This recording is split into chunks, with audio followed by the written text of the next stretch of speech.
তো আজ আমি দুপুরে ঢেঁড়স ভাজি করছি। তো ঢেঁড়সটা সবুজ রেখে ভাজি করছিলাম, এখন আমি ডিম ভাজি করব।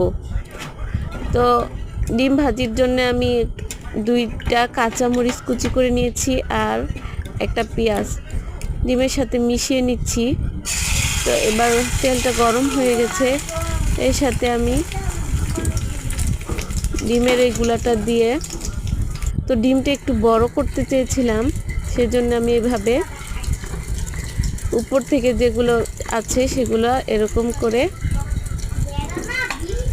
ছড়িয়ে আমি ডিমটা বড় করে নিচ্ছি, যেহেতু এটা একটি ডিম।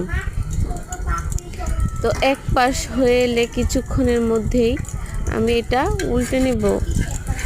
তো হয়ে এসেছে, তো এভাবে ভাঁজ করে নিলাম। তো অপর পাশে উল্টে নিলাম। চুলার তাপটা আমি এ পর্যায়ে মিডিয়াম আর লোতে রেখেছি। তো হয়ে এলে আমি এভাবে একটু শক্ত হয়ে এলে কেটে নেব দুই পাশে। এভাবে উল্টে উল্টে আমি আরেকটু ভেজে নেব, বেশি ভাজবো না, যেহেতু এটা ছোট বাচ্চারা খাবে, নরম হলেই ভালো। তো এক পিস আমার মেয়ের জন্য, আরেক পিস আমার ছেলের জন্য। তো এই যে হয়ে গেল ডিম ভাজি।